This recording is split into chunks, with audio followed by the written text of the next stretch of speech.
तर आमचे प्रतिनिधी निवृत्ती बाबर आपल्यासोबत थेट जोडलेले आहेत। निवृत्ती, आपण पाहतोय मोठा पोलिसांचा बंदोबस्त, खबरदारी घेण्यात आले, काय अपडेट?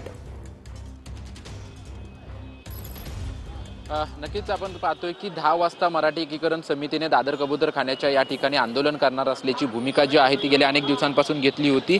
परंतु मराठी एकीकरण समितीच्या अनेक पदाधिकाऱ्यांना ज्या आहेत त्या नोटिसा दिल्या आणि त्यानंतर देखील या ठिकाणी आम्ही येणार अशाच त्यांची भूमिका आहे। त्याच पार्श्वभूमीवरती या ठिकाणी पाहतोय की दादरतल्या या कबूतरखान्याच्या या ठिकाणी मोठा पोलीस बंदोबस्त जो आहे तो ठेवण्यात आलेला आहे। त्याचसोबतच दादर कबूतरखान्याच्या परिसरातली सर्व दुकानं जी आहेत ते 1 वाजेपर्यंत बंद करण्याचे आदेश मुंबई पोलिसांच्या वतीने देण्यात आलेले आहेत। सोबतच मंदिराचा मुख्य दरवाजा देखील बंद आहे आणि मागच्या दरवाजाने जे आहे ते भाविक दर्शनासाठी येत आहेत त्यांना खरं तर सोडलं जात आहे। परंतु या ठिकाणी आपण जर पाहिलं तर महानगरपालिकेचे देखील घनकचरा विभागातले कर्मचारी तैनात आहेत, कारण की ज्या पद्धतीने या ठिकाणी कबुतरांना खाद्य टाकलं जातं त्यांच्यावरती दंडात्मक कारवाई करण्यासाठी हे खरं तर घनकचरा विभागातले आणि साफसफाई करणारे कर्मचारी या ठिकाणी तैनात आहेत। त्याचसोबतच आपण समोर जैन मंदिर हे पाहतोय, जैन मंदिराच्या या ठिकाणी देखील मोठा पोलीस बंदोबस्त, पोलिसांच्या गाड्या, दंगल नियंत्रण पथकाच्या गाड्या ज्या आहेत या ठिकाणी लागलेल्या आपल्याला पाहायला मिळत आहेत। कारण मराठी एकीकरण समितीच्या पदाधिकाऱ्यांना जे आहे ते नोटिसा दिल्यानंतर देखील त्यांचं या ठिकाणी येऊन आंदोलन करण्याची भूमिका जी आहे ती भूमिका कायम आहे।